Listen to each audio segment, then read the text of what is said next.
Ashama hordoftoonni fi daawwattoonni Taaddaluu YouTube kan taasisan marsi keessanuu nageenyi fi jaalalli waaqayyo isiniif haa baay'atu jedha jirtu isiniin jecha gara chaanaala kanaaf haaraadha. Akkuma beektan obboleettiin keenya Taaddaluu yookiin Hawwiin YouTube kana gurguruudhaaf dhaadheessaa turte. Akkasuma immoo anis immoo YouTube kana irraa bitadhee dheengaddaa gaafa YouTube kana irraa fudhachuu deemu waan haalli mijataa waan hin taaneef iddoo sanitti viidiyoo waliin isiniif hin hojjenne. Kanaaf dhiifama isiniin jenna. Har'aan booda chaanaala kana irratti kan argamu ana jechuudha. Maqaan kiyyas akkuma ishii Taaddaluudha. Kana isiniin jedha warreen YouTube isaanii chaanaali isaanii isa kanan biraa immoo warreen daawwachuu barbaadan warreen ilaaluu barbaadan akkasuma immoo Hacaaluu namni mucaa baay'ee ogeessadha. Baay'ee dhugaa baay'ee namatti tola jechuudha. Amma kanaan gaggeessumsa inni miidiyaadhaa qabu namatti tola jechuudha. Barumsa guddaa irraa qabu. Irraa argattu waan ta'eefuu chaanaala isaanii immoo kanan biraa jechuudha. Viidiyoo kana jala liinkii isaa isiniif godha. Akka seentanii daawwattanii maatii isaanii kan taatan kan duraanii akkasumas immoo anas akkana jajjabeessitan akkuma isaan jajjabeessitan sanitti laayik sheera kanaaf gootanii akkasumas immoo liinkii isaanii viidiyoo kana jala isiniif godha. Viidiyoo kana jala seentanii YouTube isaanii subscribe gootanii jabeessitanii akkuma ishinis kanaafuu chaanaali isaanii akka keessan seentanii jajjabeessitanii isiniin jedha. Isinis immoo anas immoo akkana jajjabeessitan abdiin qaba. Akkasumas immoo viidiyoo barumsa isiniif ta'u wantoota adda addaa isiniif qabadheetan jira. Anis duraan biyya ormaa san ture waggaa tokkoon booda gara biyyaatti deebi'ee gara waaqayyo waan hundumaaf iyyuu waaqayyotu harkaa qaba. Jireenyi yeroo duraanii dhiisnee deemnee fi anammoo hundisaa tokko miti.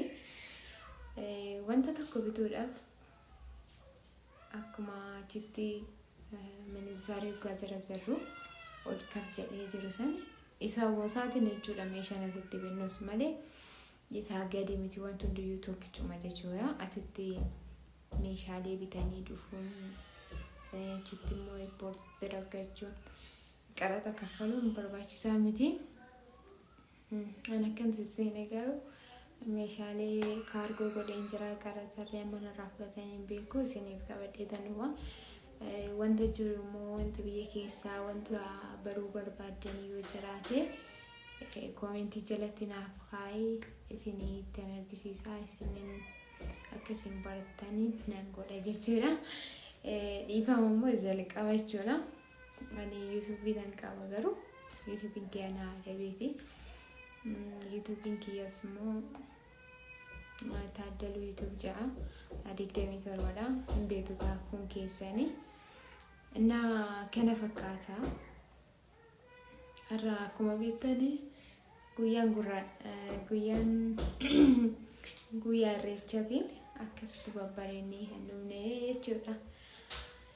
Na obboleewwan keenya kun obboleessa kun keessan immoo Hacaaluu dura Hacaaluudhaaf jedhee subscribe godhee amma ergas Hacaaluun hin jiraanne baay'ee warreen jechaa jirtanis kana beeka akkuma dura irratti dubbadheera. Viidiyoo isaanii jechuudha. Liinkii Hacaaluu YouTube isaa isa lammaffaa bantee jirti. Akkasuma Hawwiin mucaan kun dhugumatti beekumsa guddaa qaba.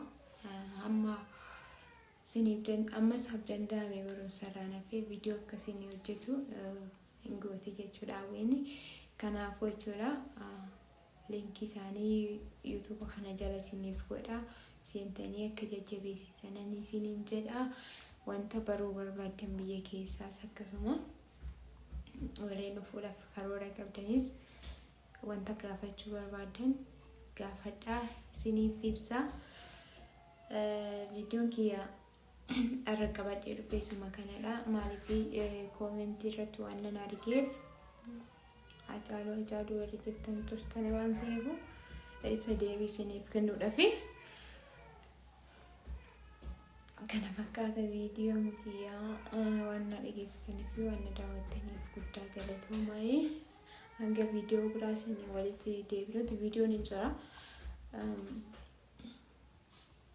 viidiyoo haan masqalaa tokko sin jira garuu guyyaan isa darbu gadi isinii dhiisa rakkoon qabu maaliif wanta gadi hin dhiisneef haalli asii baay'ee rakkisaadha waan ta'eef deemee yuutuub irraa fudhannee saba kanaafi guyyaa isaa dabarsee isinii gadi dhiisa jechuudha viidiyoo baay'ee namas qala jechuudha akkasumas immoo viidiyoo guyyaa irraatis kan irreechaa isinii gadi dhiisa